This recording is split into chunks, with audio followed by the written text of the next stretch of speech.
ஒரு பெரிய வியாபாரி ரொம்ப பதட்டமா ஒரு பாலைவனத்துல ஓடி வர்றாரு. தூரத்துல ஒரு பையன் இருக்கிறத பார்த்துட்டு அந்த பையன்கிட்ட வந்து கேட்குறாரு, தம்பி, என்னோட ஒட்டகம் இந்த மாதிரி தப்பிச்சு வந்துருச்சு, நீ அதை எங்கேயாவது பார்த்தியாப்பா அப்படின்னு சொல்லி அந்த பையன்கிட்ட கேட்குறாரு.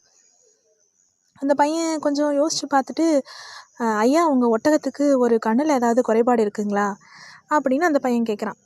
உடனே இவரும், ஆமா தம்பி அப்படின்னு சொல்லி சொல்றாரு. ஒரு கால் எதுவும் அடிபட்டிருக்குங்களா அப்படின்னு சொல்லி மறுபடியும் அந்த பையன் கேட்குறான். இவரும், ஆமா தம்பி, கரெக்டு தான் நீ சொல்கிறது அப்படின்னு சொல்லி சொல்கிறாரு. ஒரு பக்கம் கோதுமையும் இன்னொரு பக்கம் வந்து தேனும் சுமந்துட்டு அந்த ஒட்டகம் வந்ததுங்களா அப்படின்னு மறுபடியும் இந்த பையன் கேட்குறான்.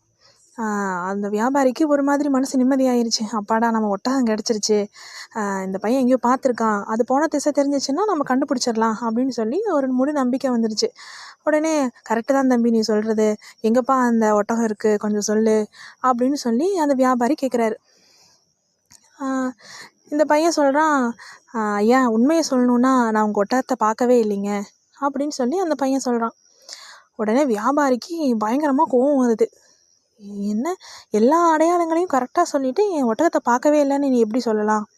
நீ வந்து என்னை ஏமாற்ற பார்க்குற, நீ தான் வந்து என் ஒட்டகத்தை எங்கேயோ மறைச்சி வச்சுருக்க, உண்மையை சொல்லு அப்படின்னு சொல்லி, வா அரசர்கிட்ட போகலாம் அப்படின்னு சொல்லி அவனை கூட்டிகிட்டு அரசர் முன்னாடி போய் அரண்மனையில் நிறுத்திடுறாரு. அரசரும் வந்து எல்லாம் விசாரித்து பார்த்துட்டு இந்த பையன்கிட்ட கேட்குறாரு, என்னப்பா, நீ எப்படி ஒட்டகத்தையே பார்க்காம அதோட அங்க அடையாளங்களையெல்லாம் எப்படி நீ வந்து சரியாக சொல்ல முடிஞ்சது உன்னால் அப்படின்னு அரசர் கேட்குறாரு. அதுக்கு அந்த பையன் சொன்னானா, ஐயா, அந்த பாதையில் ஒரு பக்கமாக மட்டும்தான் அந்த ஒட்டகம் மேய்ஞ்சிருந்தது, அதனால் அதுக்கு இன்னொரு பக்கம் வந்து பார்வை குறைபாடு இருக்கலாம் அப்படின்னு நான் யோசித்தேன் அப்படின்னு சொல்லி சொன்னானா. சரி, அதோட கால் ஊனமாக இருக்குன்னு நீ எப்படி கண்டுபிடிச்ச அப்படின்னு அரசர் மறுபடியும் கேட்குறாரு. அதுக்கு அந்த பையன் சொல்கிறான், மணலில் வந்து ஒரு பக்கம் அதோட கால் தடம் ஆழமாக பதிஞ்சிருந்தது, ஆனால் இன்னொரு பக்கம் ஆழம் குறைவாக இருந்தது, அதை வச்சு தான் நான் சொன்னேன், ஒருவேளை அந்த ஒட்டகத்துக்கு ஏதாவது காலில் அடிபட்டிருக்கலாம் அப்படின்னு நான் யோசித்து அதை சொன்னேன் அப்படின்னு சொல்கிறான். சரி, ஒரு பக்கம் கோதுமையும் இன்னொரு பக்கம் தேனும் சுமந்துட்டு போனதை நீ எப்படி சரியாக சொன்ன அப்படின்னு மறுபடியும் அரசர் கேட்குறாரு.